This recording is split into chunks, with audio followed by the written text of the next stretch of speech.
Welcome back everyone, welcome to civil services study. Practice set number 84 लगाते हैं UPSC civil services prelims के लिए। Notification आना था आज, लेकिन अभी तक आया नहीं है। मतलब फॉर्म भरने स्टार्ट होने थे 10 फरवरी से डिले हो गया है। देखते हैं रात में अपलोड होता है या कल परसों। चलिए, तो प्रैक्टिस सेट नंबर 84 है। 3 सेकंड का टाइम मिलेगा एक प्रश्न को पढ़ने के बाद। अपना भी सोचना कि आंसर क्या होगा। पूरी की पूरी टेस्ट सीरीज़ की प्लेलिस्ट हमने बना रखी है इसकी। वहाँ पर आप टेस्ट नंबर 1 से लेकर 84 तक पहुँच सकते हो। डिस्क्रिप्शन बॉक्स में लिंक है। तो क्वेश्चन नंबर 1 पर आ जाइए। मैंग्रोव फॉर फ्यूचर MFF से रिलेटेड कुछ स्टेटमेंट है यहाँ पर। देखिए, इसका लक्ष्य जो है तटीय प्रबंधन हेतु एकीकृत समुद्र व्यापी दृष्टिकोण को बढ़ावा देना और पारिस्थितिक तंत्र पर निर्भर तटीय समुदायों में लचीलापन यानी फ्लेक्सिबिलिटी का निर्माण करना है। कौन करेगा ऐसा? Mangrove for future MFF। ठीक है, इसे IUCN और UNDP के सहयोग से विकसित किया गया। बताइए कौन सा करेक्ट है? मैंग्रोव फॉर फ्यूचर को IUCN और UNDP के सहयोग से विकसित किया गया है क्या? बिल्कुल, ये करेक्ट है। दोनों के दोनों स्टेटमेंट C है इसका आंसर। तो देखिए, मैंग्रोव तटीय अंतर्ज्वारीय क्षेत्र में पाए जाने वाले पेड़ों और झाड़ियों का एक समूह है। पता ही होगा आपको। ये जो पेड़ हैं उष्ण कटिबंधीय क्षेत्रों के साथ साथ उपोष्ण कटिबंधीय क्षेत्रों में भी पाए जाते हैं। मैंग्रोव फॉर फ्यूचर सतत विकास हेतु तटीय पारिस्थितिक तंत्र संरक्षण में निवेश को बढ़ावा देने के लिए एक अद्वितीय पहल है। क्या है मैंग्रोव फॉर फ्यूचर? एक अद्वितीय पहल है। सतत विकास हेतु तटीय पारिस्थितिक तंत्र संरक्षण में निवेश को बढ़ावा देने के लिए इसे IUCN और UNDP यानी यूनाइटेड नेशन डेवलपमेंट प्रोग्राम के सहयोग से विकसित किया गया है। मैंग्रोव फॉर फ्यूचर उन कई अलग अलग एजेंसियों, क्षेत्रों और देशों के बीच सहयोग के लिए एक मंच प्रदान करता है जो तटीय पारिस्थितिक तंत्र तथा आजीविका के मुद्दों को संबोधित कर रहे हैं। तो दोनों के दोनों स्टेटमेंट करेक्ट हो जाते हैं इस तरह से। देखिए, इसका लक्ष्य तटीय प्रबंधन हेतु एक एकीकृत समुद्रव्यापी दृष्टिकोण को बढ़ावा देना और पारिस्थितिक तंत्र पर निर्भर तटीय समुदायों में फ्लेक्सिबिलिटी यानी लचीलेपन का निर्माण करना है। अब दोनों के दोनों करेक्ट होते हैं। यही था ना पहला स्टेटमेंट। क्वेश्चन नंबर 2 पर आ जाइए। ऊर्जा दक्षता सेवा लिमिटेड को स्थापित करने के क्या उद्देश्य हैं? EESL अंतर्राष्ट्रीय सौर गठबंधन मिशन को लागू करना, PPL परिवारों को मुफ्त में बिजली आपूर्ति करना, राज्य बिजली वितरण कंपनियों के क्षमता निर्माण के लिए संसाधन केंद्र के रूप में कार्य करना। बताइए कौन सा करेक्ट है? कौन सा करेक्ट है? ऊर्जा दक्षता सेवा लिमिटेड स्थापित करने के उद्देश्य के बारे में। देखिए, ऊर्जा दक्षता सेवा लिमिटेड को स्थापित करने का उद्देश्य ये नहीं है कि BPL परिवारों को मुफ्त बिजली उपलब्ध कराना। एलिमिनेट करिए 200। बिल्कुल सारे कट गए। इसका आंसर मिल गया आपको केवल 3। अंतर्राष्ट्रीय सौर गठबंधन मिशन को लागू करना भी नहीं है। इसका तो उद्देश्य है राज्य बिजली वितरण कंपनियों के क्षमता निर्माण के लिए संसाधन केंद्र के रूप में कार्य करना। तो अंतर्राष्ट्रीय सौर गठबंधन अपनी नीतियों के कार्यान्वयन हेतु एक स्वतंत्र सचिवालय के साथ ऊर्जा से संपन्न देशों का संधि आधारित अंतर सरकारी संगठन है। इसलिए गलत है पहला स्टेटमेंट, क्योंकि ये तो स्वतंत्र है, यानी treaty based international intergovernmental organisation है ये। यह विशेष रूप से घरेलू उपभोक्ताओं तथा नगरपालिकाओं, सार्वजनिक इमारतों, कृषि उद्योग इत्यादि जैसे सार्वजनिक सुविधाओं तक बाजार की पहुंच बनाने का प्रयास करता है। इसलिए दूसरा भी करेक्ट है, क्योंकि इसका ऐसा कोई कार्य नहीं है कि BPL परिवारों को मुफ्त में बिजली उपलब्ध कराना। उसके लिए दूसरी बहुत सारी योजनाएं चल रही हैं। अब देखिए, ऊर्जा मंत्रालय के अधीन 2010 में स्थापित EESL यानी ऊर्जा दक्षता सेवा लिमिटेड राष्ट्रीय सार्वजनिक क्षेत्र के 4 उपक्रमों NTPC limited, power finance corporation limited और रूरल इलेक्ट्रिफिकेशन कॉरपोरेशन लिमिटेड और power grid corporation of India limited का एक संयुक्त उद्यम है। ठीक है, यह एक सुपर एनर्जी सर्विस कंपनी है। यह राज्य वितरण कंपनी, ऊर्जा नियामक आयोग, राज्य विकास प्राधिकरणों, वित्त संस्थानों के लिए क्षमता निर्माण हेतु संसाधन केंद्र के रूप में कार्य करता है। काफ़ी बड़ी एक्सप्लेनेशन थी इसकी। क्वेश्चन नंबर 3 पर आ जाइए। निम्नलिखित में से कौन सा ऐसे कावेरी जल विवाद के राज्य हैं? किन किन राज्यों में है कावेरी जल विवाद? देखिए, तमिलनाडु, केरल, कर्नाटक में तो है ही है। केंद्र शासित प्रदेश पुदुचेरी भी इसमें शामिल है क्या? या 1 to 4 लगा दें? 1 to 4 तो ऑप्शन में नहीं है पुदुचेरी भी। 1 2 3 4 इसका आंसर हो जाएगा डी। तो देखिए, कावेरी नदी जो है अंतर्राज्य बेसिन साझा करती है। इसकी उत्पत्ति कर्नाटक में होती है और बंगाल की खाड़ी में गिरने से पहले ये तमिलनाडु पुदुचेरी से होकर बहती है। ठीक है। ब्रिटिश काल में अंग्रेजों ने किया क्या? अपने हित साधन हेतु 1924 में मैसूर के राजा को बाध्य करके मद्रास प्रेसिडेंसी को कावेरी जल के अधिकतम उपयोग हेतु एक संधि उन्होंने कर ली थी। संधि की अवधि थी 50 वर्ष। 50 वर्ष हो गए हैं समाप्त। अब कर्नाटक जो पूर्व में मैसूर राज्य ने तमिलनाडु यानी मद्रास प्रेसिडेंसी के साथ अंग्रेजों के साथ हुआ कावेरी जल समझौता 1973 में जो है रद्द कर दिया और इसी के साथ जो है कावेरी जल विवाद की शुरुआत हो गई। अब देखिए, इस संदर्भ में सेंट्रल गवर्नमेंट क्या कहती है। 2 जून 1990 को तमिलनाडु, कर्नाटक, केरल और पुदुचेरी के मध्य विवाद को सुलझाने के लिए कावेरी नदी जल विवाद न्यायाधिकरण का उसने गठन कर दिया। यह जो प्राधिकरण है कर्नाटक, केरल, तमिलनाडु और केंद्र शासित प्रदेश पुदुचेरी के बीच नदी के पानी की हिस्सेदारी का निर्णय लेगा। ठीक है, जो 1990 में प्राधिकरण बना था, यह न्यायाधिकरण बना था। तो पूछ लिया जाता है विवाद, सीधे सीधे याद रखना। क्वेश्चन नंबर 4 पर आ जाइए। निम्नलिखित कथनों पर विचार करना है। 2 स्टेटमेंट के साथ बताइए कौन सा करेक्ट है। केंद्रीय प्रदूषण नियंत्रण बोर्ड CPCB एक संवैधानिक निकाय है। संवैधानिक केंद्रीय प्रदूषण नियंत्रण बोर्ड जल और वायु प्रदूषण की रोकथाम एवं नियंत्रण तथा हवा की गुणवत्ता में सुधार से संबंधित किसी भी मामले में केंद्र सरकार के लिए एक सलाहकार निकाय के रूप में कार्य करता है। तो देखिए, इस तरह के स्टेटमेंट जब पढ़ो तो जो है क्लू को ढूंढो। अब जैसे एक क्लू यहाँ लग रहा है कि संवैधानिक निकाय बोल रहा है, एक केंद्रीय प्रदूषण नियंत्रण बोर्ड को पहला स्टेटमेंट, दूसरा एक सलाहकार निकाय के रूप में ये काम करता है। ठीक है, अगर यहाँ बाध्यकारी होता तो थोड़ा अटपटा सा लगता। ठीक है, तो दूसरा स्टेटमेंट जो है वो करेक्ट है, पहला स्टेटमेंट जो है वो इनकरेक्ट है, क्योंकि सांविधिक निकाय है, स्ट्रेचरी बॉडी है, संवैधानिक नहीं है। तो पहले को एलिमिनेट करके दूसरा वाला लगा दो, सलाहकारी तो है। तो केंद्र प्रदूषण नियंत्रण बोर्ड एक सांविधिक निकाय है, स्ट्रेचरी बॉडी है। इसका गठन हुआ था जल प्रदूषण निवारण एवं नियंत्रण अधिनियम 1974 के अधीन सितंबर 1974 में। तो पहला वाला गलत, क्योंकि सांविधिक संगठन है। यह पर्यावरण, वन और जलवायु परिवर्तन मंत्रालय के एक फील्ड कंपोनेंट का काम करता है तथा मंत्रालय को पर्यावरण संरक्षण अधिनियम 1986 के उपबंधों के बारे में तकनीकी सेवाएं भी प्रदान करता है। अब देखिए, केंद्र प्रदूषण नियंत्रण बोर्ड के प्रमुख कार्य भी देख लीजिए। जल और वायु प्रदूषण निवारण करना, नियंत्रण या न्यूनीकरण के लिए राष्ट्रव्यापी कार्यक्रम की योजना बनाना और उसे निष्पादित करना, देश की वायु गुणवत्ता में सुधार करना तथा वायु प्रदूषण का निवारण, नियंत्रण और न्यूनीकरण करना।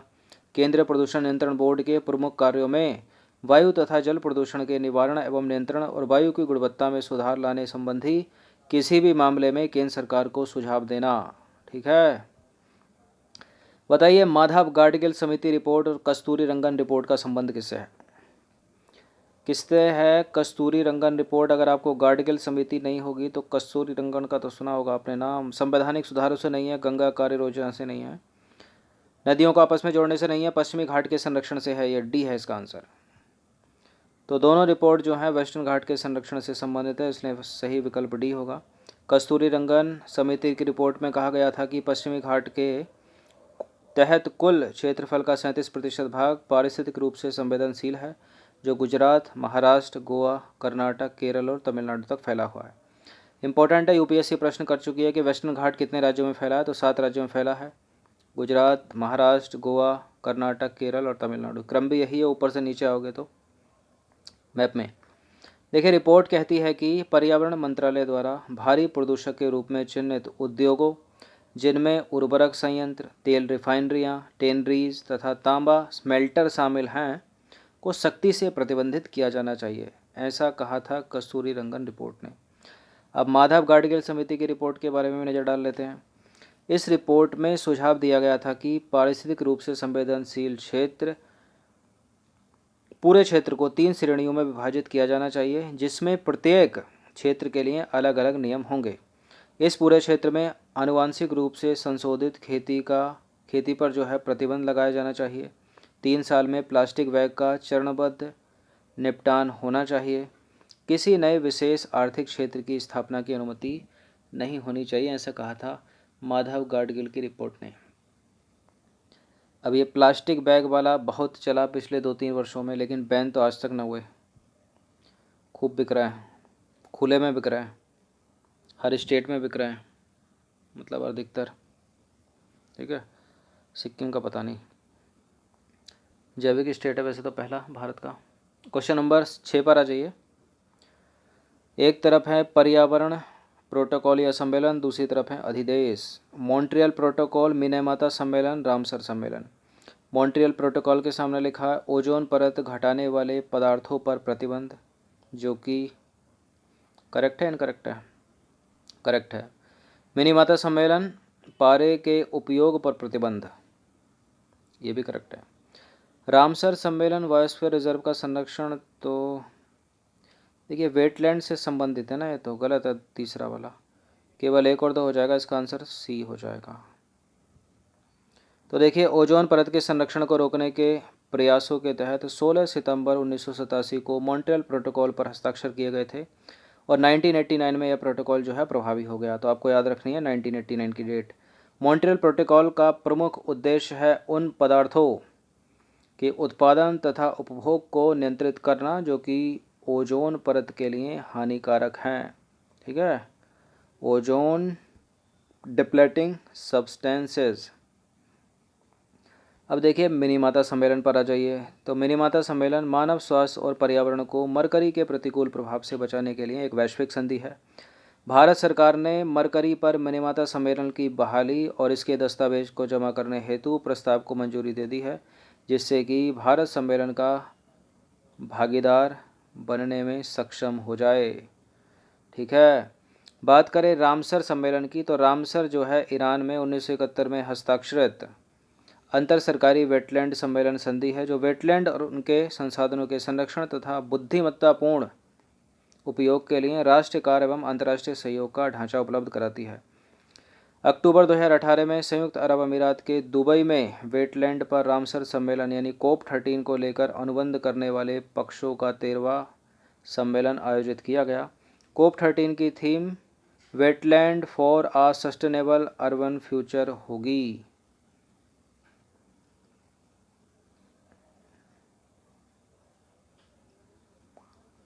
ठीक है,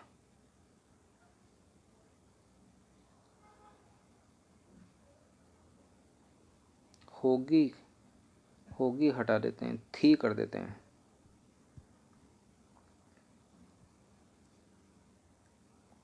तो तीसरा वाला गलत है। ठीक है, तो वेटलैंड से संबंधित है ना वो रामसर। अब है बायोफिन क्या है बताइए। बायोफिन, बायोफिन का मतलब है यहाँ BIO का मतलब है, क्या मतलब है, और F का मतलब है फाइनेंस, और IN का मतलब है इनिशिएटिव, मतलब पहल। ठीक है, तो है क्या ये वैसे? देखिए साक्ष्य पर आधारित पद्धति को विकसित और कार्यान्वित करने हेतु UNDP द्वारा प्रबंधित वैश्विक सहयोग भागीदारी, जो वित्त तथा अर्थशास्त्र का उपयोग कर जैव विविधता के परिणामों में सुधार करती है। ठीक है, तो जैव विविधता की बात कहाँ कहाँ की गई है? यहाँ नहीं है कुछ, एशियाई डेवलपमेंट बैंक और क्रेडिट से रिलेटेड है, और सौर ऊर्जा को बढ़ावा देने के लिए यहाँ पर भी कुछ नहीं है, और क्या है यहाँ पर भी नहीं है। तो इससे आप जो है इसको याद रखना, बायो का मतलब है बायोडाइवर्सिटी, बायोडाइवर्सिटी फाइनेंस इनिशिएटिव, ठीक है। तो देखिए जैव विविधता वित्त पहल, जैव विविधता वित्त पहल यानी बायोडाइवर्सिटी फाइनेंस इनिशिएटिव साक्ष्य पर आधारित पद्धति को विकसित और कार्यान्वित करने हेतु UNDP United Nation Development Programme द्वारा प्रबंधित एक वैश्विक सहयोग भागीदारी है जो वित्त तथा अर्थशास्त्र का उपयोग कर जैव विविधता के परिणामों में सुधार लाती है। यह जो पहल है जैव विविधता की वित्त चुनौती को व्यापक तरीके से संबोधित करना चाहती है, जिसमें पारिस्थितिक तंत्र और जैव विविधता के प्रबंधन में बढ़ते निवेश को एक अच्छा व्यावसायिक मामला बनाना, राष्ट्रीय स्तर की ज़रूरतों और परिवर्तनकारी अवसरों पर विशेष ध्यान देना शामिल है। दूसरा सही है। क्वेश्चन नंबर 8 पर आ जाइए। निम्नलिखित में से कौन से समुद्री पारिस्थितिक तंत्र पर मैंग्रोव के फायदेमंद प्रभाव हैं? मैंग्रोव, देखिए मैंग्रोव जटिल समुद्री खाद्य श्रृंखला का आधार तैयार करता है। यह तली की गाद को स्थिर करता है। यह जल की गुणवत्ता में सुधार लाता है। यह प्रजनन आवास के रूप में सुरक्षा मुहैया कराता है जीव जंतुओं को। जल की गुणवत्ता में सुधार ला सकता है क्या मैंग्रोव के वन? बिल्कुल ला सकते हैं, छानते तो हैं ही ना ये, सारे के सारे होंगे। ये डी है इसका आंसर 1 2 3 4। तो समुद्री पारिस्थितिक तंत्र पर मैंग्रोव के फायदेमंद प्रभाव इस प्रकार हैं। मैंग्रोव जटिल समुद्री खाद्य श्रृंखला का आधार तैयार करता है। यह प्रजनन आवास के रूप में सुरक्षा मुहैया कराता है जो वहाँ रहने वाले जीव जंतुओं की संतान को सुरक्षा प्रदान करता है। यह ऊपरी इलाकों से आने वाले प्रदूषकों को छानने के साथ साथ उन्हें अपने अंदर समाहित भी कर लेता है। यह तली की गाद को स्थिर करता है। यह जल की गुणवत्ता में सुधार लाता है। यह क्षरण से तटरेखा की रक्षा भी करते हैं। बड़े ही फायदेमंद होते हैं मैंग्रोव के वन। सुंदर वन डेल्टा भरा है मैंग्रोव से। क्वेश्चन नंबर 9 पर आ जाइए। निम्नलिखित कथनों पर विचार करना, 3 स्टेटमेंट के साथ बताइए कौन सा करेक्ट है। वीडियो लग रहा है बहुत लंबी जाने वाली है। भारत की 1600 किलोमीटर लंबी पश्चिमी घाट पर्वत श्रृंखला को संयुक्त राष्ट्र की विश्व धरोहर सूची में शामिल किया जा चुका है। पश्चिमी घाट श्रृंखला के वन भारतीय मानसून की स्थिति को प्रभावित करते हैं। यह श्रृंखला भारत के 5 राज्यों में विद्यमान है। देखिए गुजरात से गिल्लो तमिलनाडु तक तो टोटल 7 बैठेंगे, ठीक है, 5 में नहीं है वेस्टर्न घाट। 7 राज्यों में फैलाया, गलत है तीसरा वाला स्टेटमेंट। और तीसरे से कट जाएगा क्या पूरा? बिल्कुल कट जाएगा पूरा। पहला दूसरा करेक्ट है दोनों के दोनों। तो देखिए भारत की 1600 किलोमीटर लंबी पश्चिमी घाट पर्वतीय श्रृंखला को संयुक्त राष्ट्र की विश्व धरोहर सूची में शामिल किया जा चुका है। पश्चिमी घाट पर्वतीय श्रृंखला को विश्व में जैव विविधता के 8 सर्वाधिक संपन्न क्षेत्रों में से एक माना जाता है। इस श्रृंखला के वन भारतीय मानसून की स्थिति को प्रभावित करते हैं। गुजरात और महाराष्ट्र की सीमा से शुरू होने वाली पश्चिमी घाट श्रृंखला महाराष्ट्र, गोवा, कर्नाटक, तमिलनाडु, केरल से होकर गुजरती है तथा कन्याकुमारी में समाप्त होती है। और इस क्षेत्र को यूनेस्को ने मानव का प्राकृतिक पर्यावास कहा है, ठीक है। तो गुजरात 1 हो गया, महाराष्ट्र 2 हो गया, तमिलनाडु, केरल, कर्नाटक हो गए 6 और गोवा हो गया 7 राज्यों में फैली। अंतिम प्रश्न है, भारत के पहले नेशनल पार्क का नाम क्या था जिसे वर्तमान में कॉर्बेट नेशनल पार्क के नाम से जाना जाता है? नंदा देवी नेशनल पार्क, जॉली national park, Naini national park, Hailey national park. ये प्रश्न तो ऐसे हो गया जैसे कि अच्छा खाना खाने के बाद मिठाई फ्री में मिल जाती है एंड में, ठीक है। तो बिल्कुल 2 नंबर पूरे हैं अगर ये आ गया तो प्रश्न। हेली नेशनल पार्क सभी को पता होगा। तो देखिए कॉर्बेट नेशनल पार्क भारत का पहला राष्ट्रीय पार्क है जो सन 1936 में स्थापित हुआ था। देखिए पहले इसका नाम था हेली नेशनल पार्क और 1957 में महान प्रकृतिवादी प्रख्यात संरक्षणवादी स्वर्गीय जिम कॉर्बेट की याद में इस पार्क को कॉर्बेट नेशनल पार्क के रूप में परिवर्तित कर दिया गया। तो जिम कॉर्बेट एक व्यक्ति थे जिनके नाम पर हेली को जिम कॉर्बेट नाम दिया गया। इसकी दूरी नैनीताल से काला ढूंगी एवं रामनगर होते हुए 118 किलोमीटर है, ठीक है। नैनीताल जिला है उत्तराखंड का। चलिए तो 10 प्रश्न थे इम्पोर्टेंट, एक तरह से करंट रिलेटेड ही थे। इनकी प्रैक्टिस एक बार कर लेना, इम्पोर्टेंट एक्सप्लेनेशन पॉज मार मार के अच्छे से पढ़ लेना। धन्यवाद।